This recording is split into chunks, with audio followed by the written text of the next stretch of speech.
Welcome, fans, to a special Easter edition of the Great North Wrestling Podcast. My name is Jack Kilby, Executive Vice President of Great North Wrestling, and I'm extremely pleased today to welcome a man who has left a mark in terms of the history of Canadian professional wrestling. That would be one Johnathon Fuzzy Sayers. Fuzzy, how are you tonight, sir? Oh, I'm good. I'm good. Great. Very good. Glad to be here. Nice to meet you. Thanks a lot. Well, we appreciate you coming on the podcast. As the fans know, I have been a long time aficionado of All Star Wrestling during the Al Tomko time frame, and any discussion or documentation of that period of time would not be complete without yourself. So thank you once again. Oh, I'm glad to be here. I've heard a lot of great things about Great Northern, and it's an honor to be a part of it. I think we'll start with going right to the start of your interest in pro wrestling. Were you a fan growing up? And Oh if you yeah. were, did you follow any territories, or did you have any particular inspirations? I always followed All Star, going back to the Kiniski days, and Stampede. Big fan of Stampede, Maple Leaf. I really started getting interested in it when I was about 15. I started training with friends, and uh, I heard that the Western Gym in Vancouver was a real hot spot where all the wrestlers that were in the Vancouver territory trained. So I got a membership there. By the time I was 18, I was managing the place. And that's where I met Rocky Johnson, who trained me. And that's where I got my start, from Rocky Johnson. That's Dwayne Johnson's father, of course. Yes, I was going to ask you about the process of training under the Soul Man. Do you have any memories that stick out in terms of how your training process was back then? Oh, he was stiff. He was really stiff with me. A lot of times in those days, the veterans, they almost didn't want you to get into the business. They wanted to, keep you on the periphery. Or if you did get in, you really earned your spot. So they were out to really give you a beating, kind of. And Rocky even broke my ankle, but that was an accident. He did it with a quick leg sweep in the Western Gym ring, snapped my ankle, and it was 6 weeks before I was booked into Calgary to wrestle for Stu Hart. And I got this cast on, 6 weeks to go before I train. I don't want to lose my first pro shot. So, like a dumb kid, I was only 18. I cut my cast off, triple wrapped it, and I was off to Stu. I never got into the ring. I got he re-broke the ankle in a dungeon, and about the second week I was there, and I had to come back. He flew me home. He says, "When you heal up, kid, come back and we'll do it again."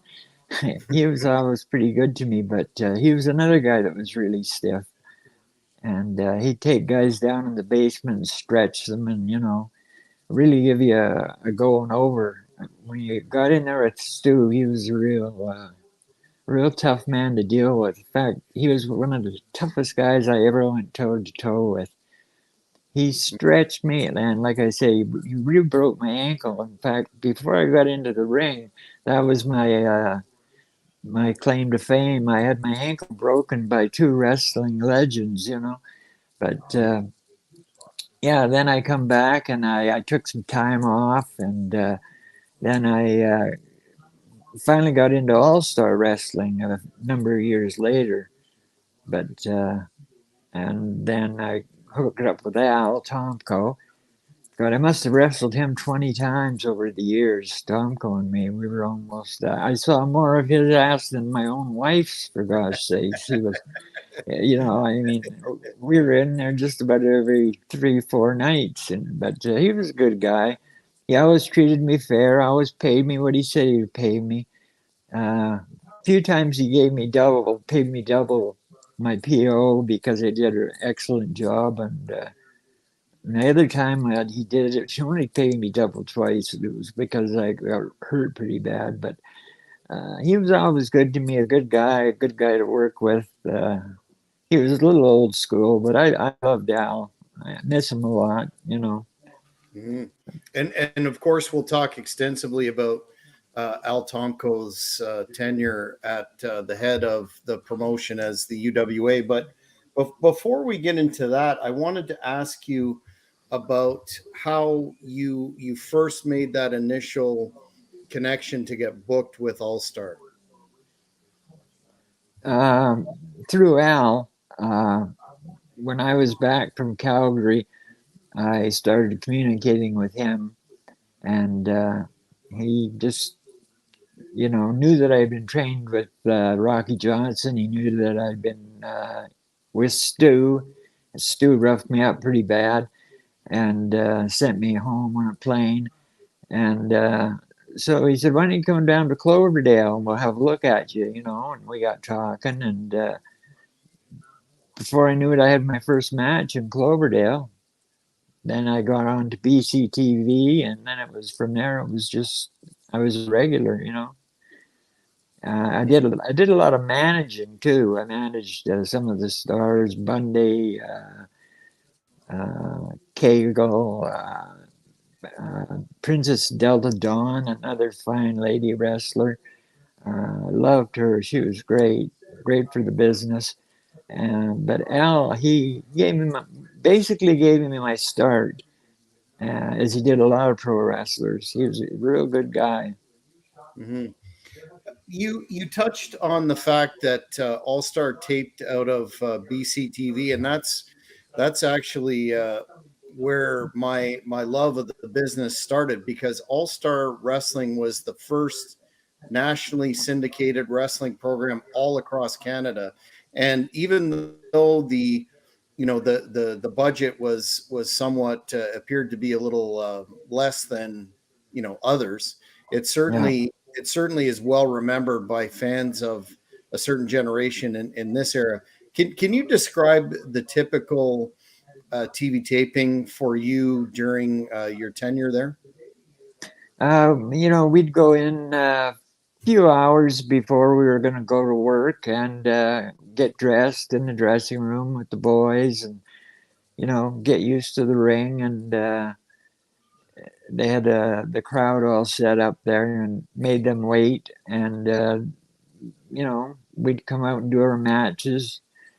We had some real highlights over the years there, some real funny things. One night, Sonny Myers, he was brought this real beautiful girl into the BCTV, and he sat her down in the seat, made her comfortable. He goes back in their dressing room and he's watching on the monitor, and he comes out for his first match, and this guy from up top comes down and sits beside her and puts his arm around her and getting kind of close with her, and we're having a match, and all of a sudden Sonny ducks an elbow, jumps through the ropes, goes charging into the crowd and slaps the guy. It was a crazy night. The security guards, they're rushing in to pull him off, and Sonny turned and he looked into the camera and he says, "Next time, Jack, bring your own girl." I was kind of shocked. But it's so many crazy things happened at BCTV over the years. Funny things, you know. But you know, it was like a social event. We go there early and all visit, you know, with each other a bit before we had our matches, put our matches together, and go out and have a good show. And for some reason, it was a darn good place to have matches. I don't know whether it was cameras or what, but it really got us up for the, probably because we were on TV too, you know. And we do two tapings every 2 weeks, so it was four a month. Four a month. So we had shows in the can for the whole month, and we do them sometimes we'd do them and then somebody quit, and that would screw up the program, but it happened. That was part of the business. When you started as a wrestler, you're a baby face, but then when All Star came calling, you morphed into a heel, which everyone remembers Fuzzy Sayers for. Was that a difficult process for you, or were you more of a heel comfortably as a natural state?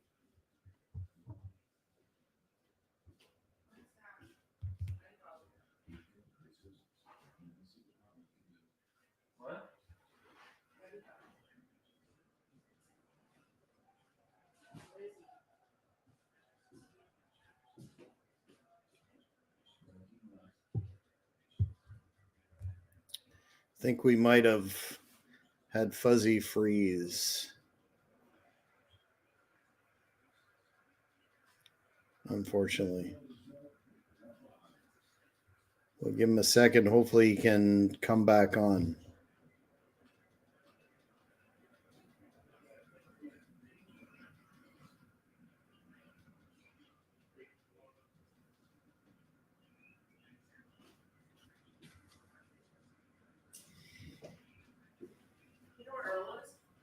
Outside. You know what, fans? I think we'll jump out of this broadcast and come back on with Fuzzy again, and maybe on the phone. But all apologies for this. Sometimes we get technical issues that interrupt. Oh, I think he's back. And how when I was a natural heel, I just loved it. I didn't want to take pictures with fans. I didn't want to sign autographs. So I put on the real heel persona, and I just loved it. I just loved it. But down deep, I had a good relationship with the fans, but I played my role to the hilt. One thing that even struck me as a youngster watching you was how much heat you were able to generate from the crowd. Was that a skill that you just had naturally, or was it something that you really had to hone your craft on to achieve? It came pretty natural, with me. I think I was always a heel underneath, and I was a frustrated face. I bugged Al for probably almost the first year to turn me heel. Finally, he saw it and went with it, and it really, really worked. Uh, and I teamed up with Diamond Timothy Flowers, who's another great heel. Uh, he could work either face or heel. He is just a great vet, and we won the Canadian NWA Canadian Heavyweight Tag Team titles, and we lost them to Billy Two Eagles and Rick Davis in a bloody brawl. That was a real tough match, and then like all good tag teams, they break up, and we ended up in a bit of a feud, and I ended up taking the belt from Flowers, the Canadian UFC heavyweight title, the All-Star Wrestling heavyweight title, and kept that for a little while, and forget who I lost that to. That doesn't matter. But I love being a heel.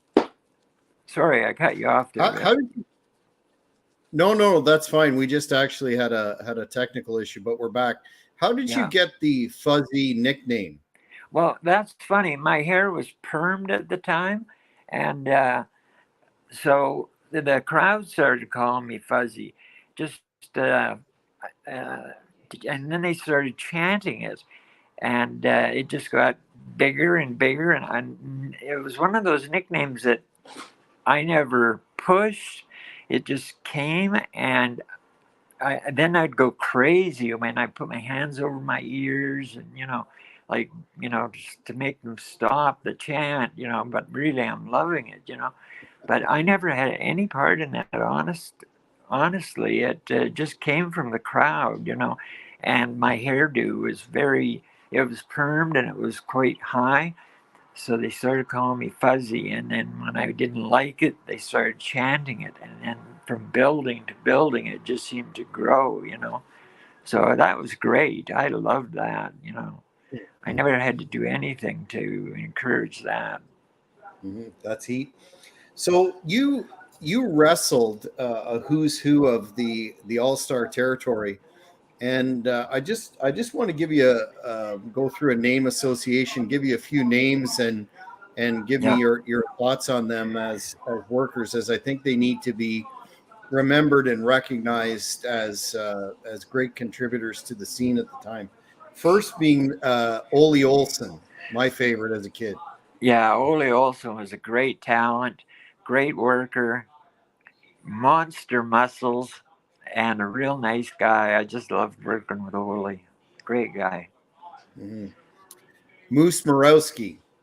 Moose liked it when you got stiff a little with him and worked solid.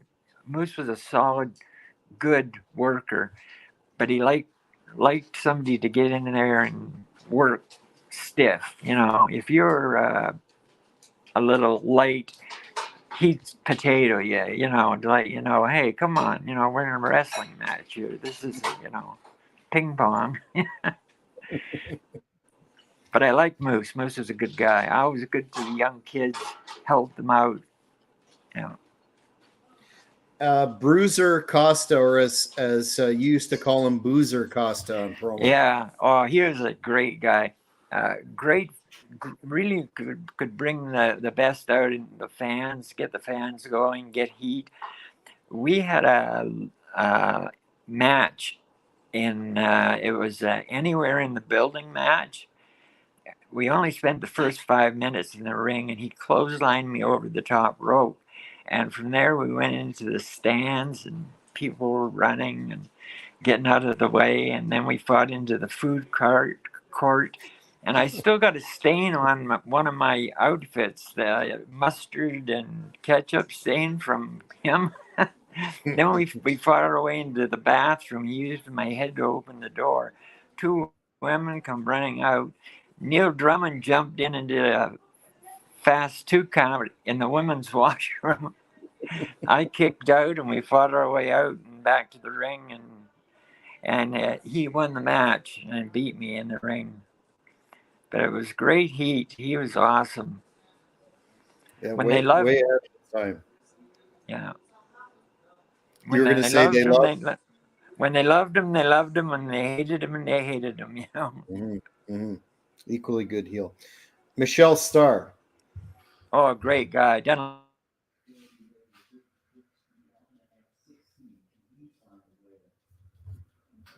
Oh, we lost Yeah, Fuzzy. he's Michelle Starr's a great guy. Did a lot for wrestling.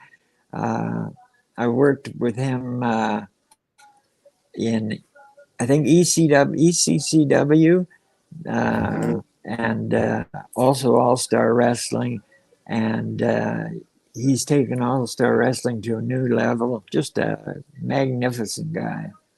Love him. Love him.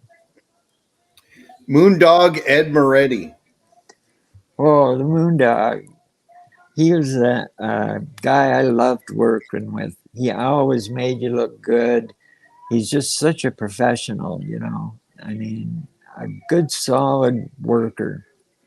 I don't think I've ever heard anybody say a bad word about Ed Moretti. Rocky Della Sera, another favorite of the TV tapings. Yeah, Rocky was a good guy.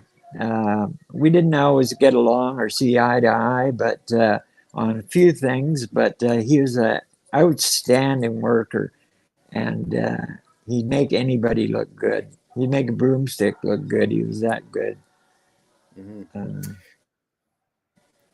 And a former guest on this podcast, a man who trained me, as a matter of fact, and a personal friend, Doug Casson, who I know you've had some posts about. Yeah, Doug Casson. He took to the craft well, developed well, We had a few matches, I think at least two or three, and he really developed well. Nice guy, good guy, the kind of guy you'd love to work with. Mhm.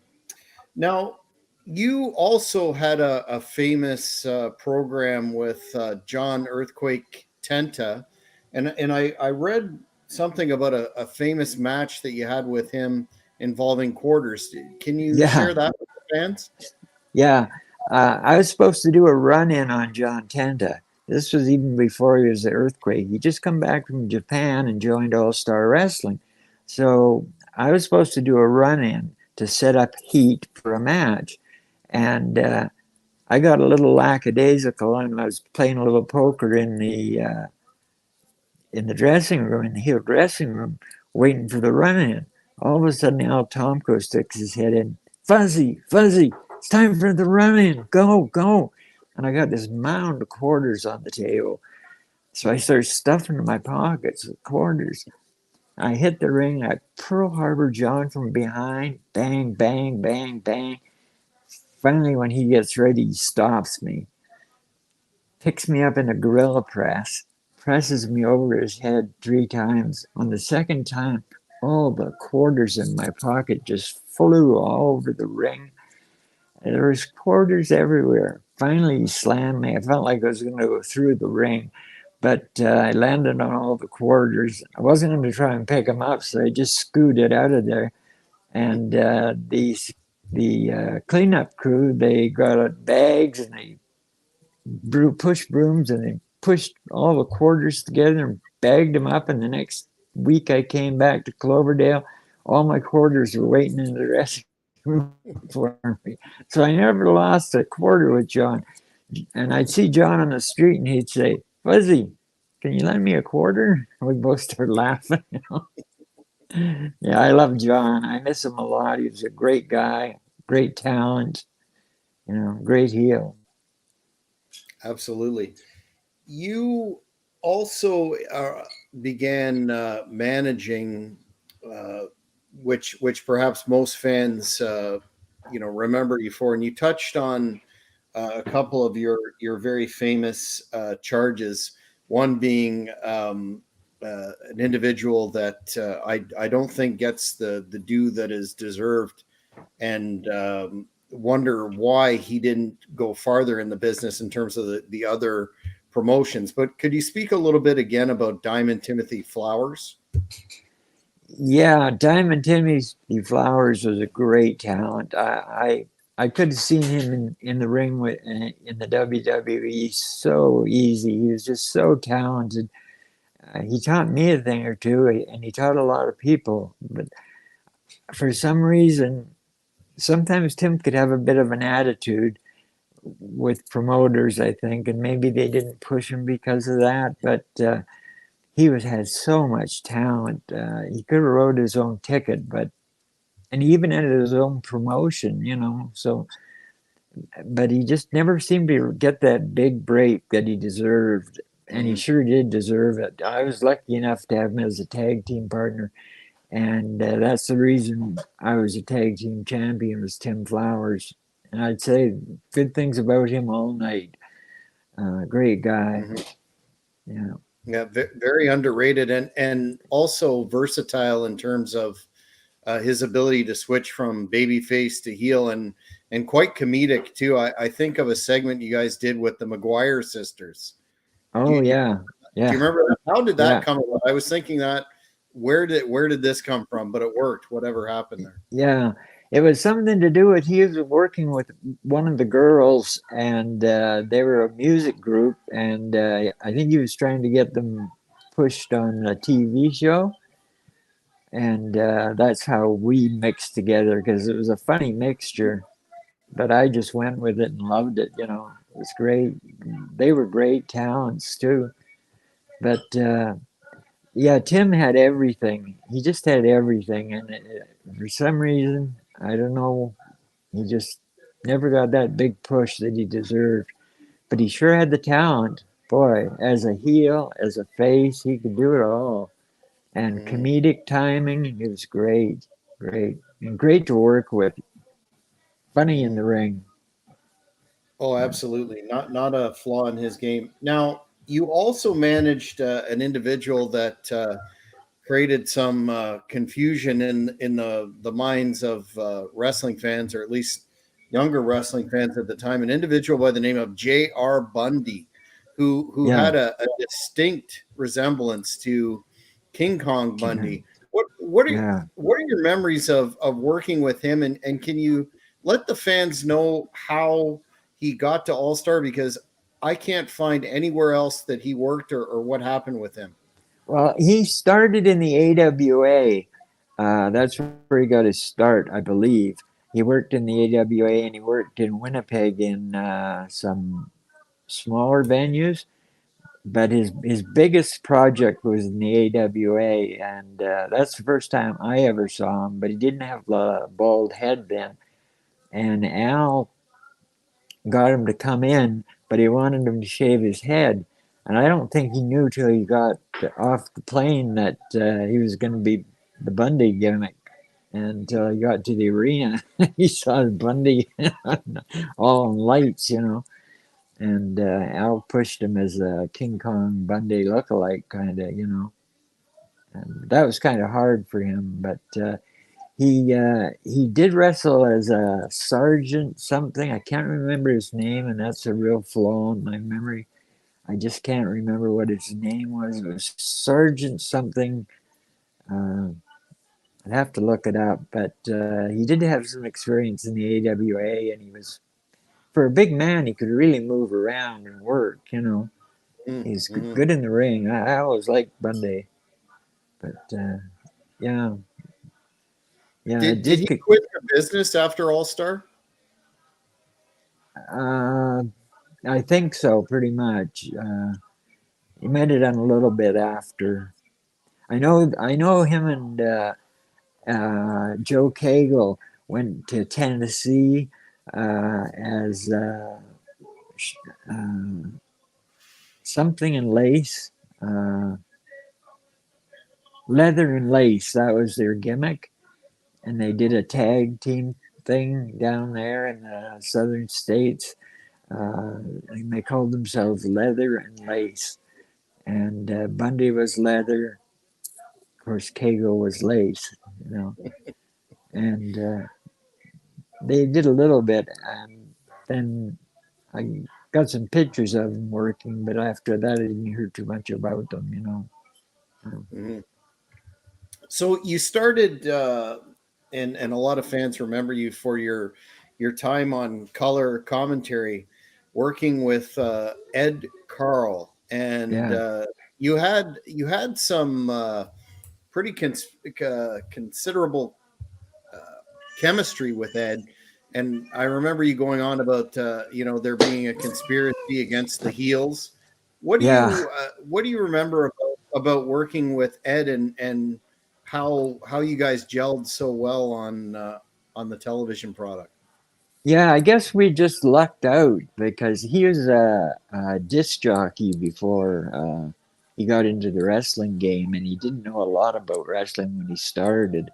But he seemed to gel, and we kind of got along together. And he always say, "Don't bleed on me, Fuzzy." More worried about his suit than me. But I liked Ed. He was a good guy.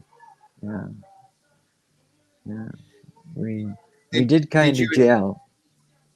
did you enjoy doing out of all your roles, working in the ring, managing, and color commentating? What did you enjoy the most?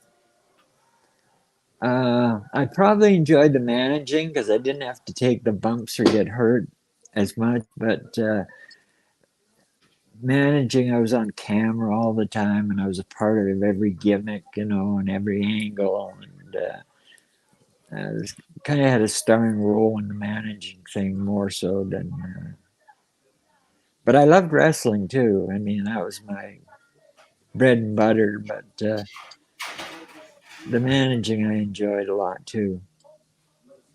What are your memories of a young Mauro Ranallo at BCTV when he was the voice Mauro Ranallo? Oh, he was a talent, a real sharp young man. And I really wasn't surprised when I saw him in the WWF.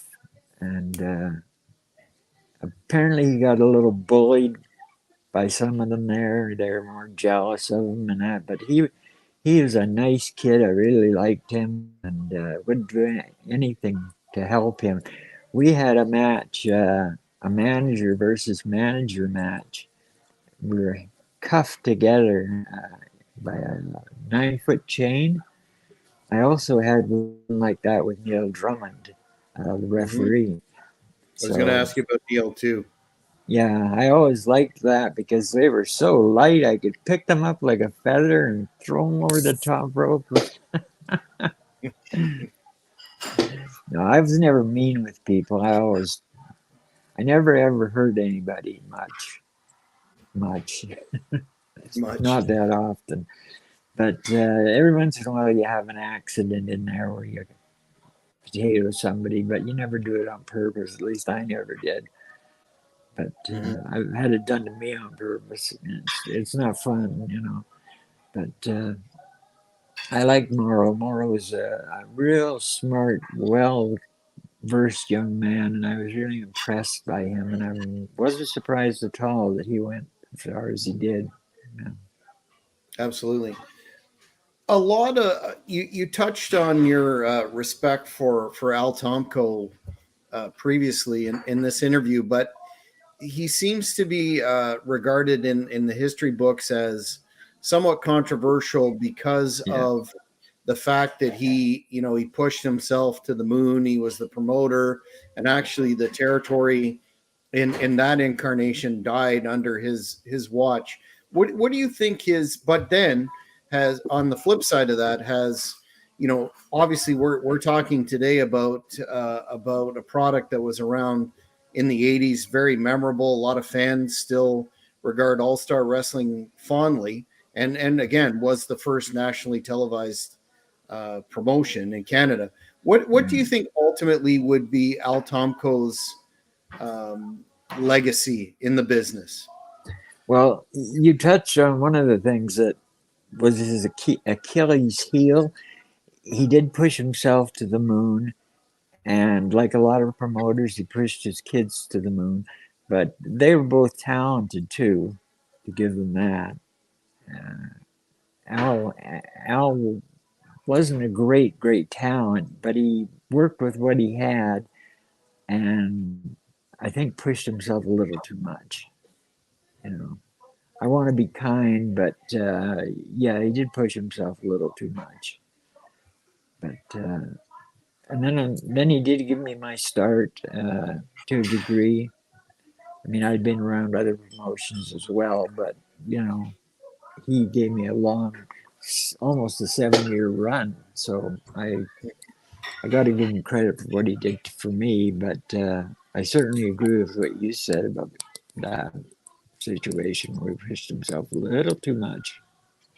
Mhm.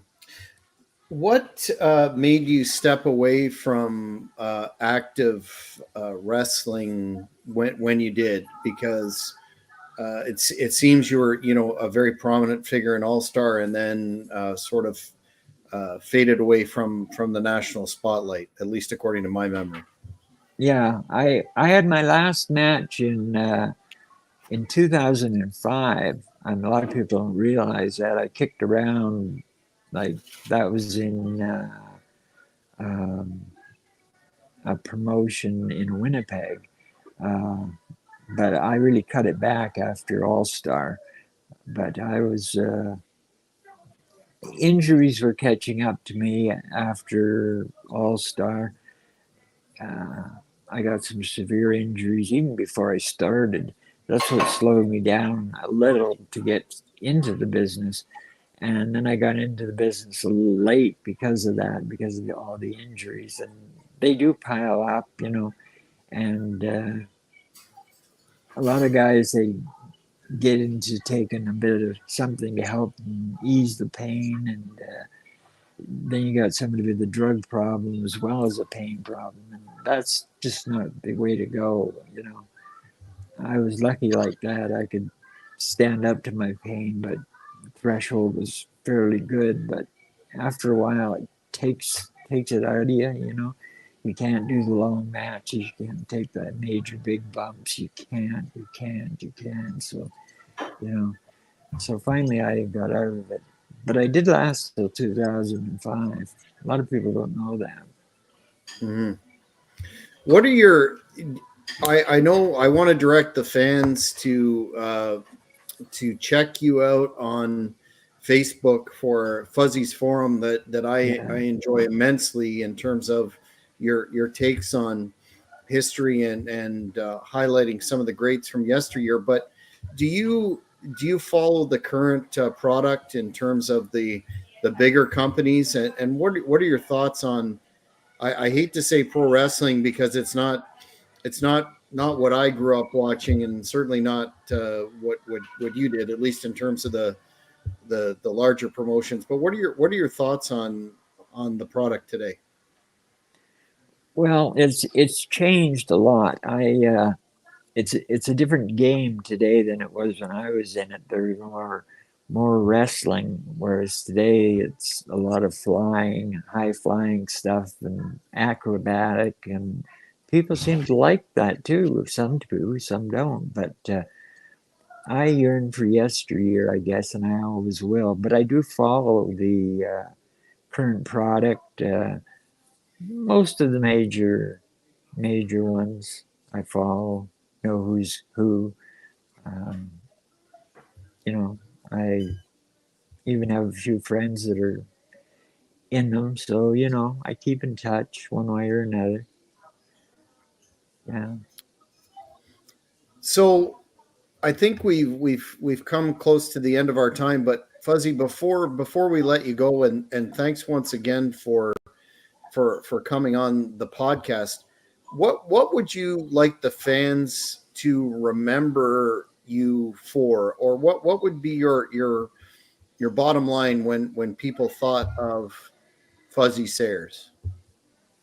That I had a good heart underneath it all, underneath all the bravado and the, you know, get out of my way and oh, I won't sign your autograph. But you know, underneath, I had a good heart, and I loved the business. I loved the people I worked with. I always have, I always will, and I have fond memories of the days. Just leave it at that. Well, I can say that there's still a lot of classic old school wrestling fans that remember your contributions fondly, and you were one of the reasons why I became a fan. So thank you for all your contributions and for coming on the Great North Wrestling Podcast today. Well, thank you very much. That means a lot to me coming from you. I appreciate that. I appreciate Great North. Thank you again. Good night. Take care. Bye. Jack Kilby here, Executive Vice President of Great North Wrestling. No Gimmicks Entertainment is pleased to present Great North Wrestling's huge 15th anniversary show on Saturday, May the 6th at the Earl Armstrong Arena in Ottawa, Ontario. Bell time 7 p.m. This stacked card will feature former TNA Impact World Heavyweight Champion Cowboy James Storm, WCW legend The Taskmaster, Kevin Sullivan managing the diabolical Blood Hunter, second generation former TNA star Aces and Eights Wes Briscoe, Canadian champion Black Dynamite Jeremy Prophet, and former GNW Women's Champion Jessica Black, the Conspiracy Horsemen of Ayatollah Bin Hameen and Greek god Papadon from Vince Russo's brand, Ottawa wrestling legend Bruiser, with much more to be announced. Fans, there will be a meet and greet before the event and at intermission. Tickets now on sale, available at ticketweb.ca and at the door. Don't you dare miss it. Thank you for watching the Hannibal TV. Please like this video if you enjoyed it and click the subscribe button to not miss any of our latest shoot interviews, match videos, or news updates. Follow us on Twitter at the Hannibal TV for instant updates.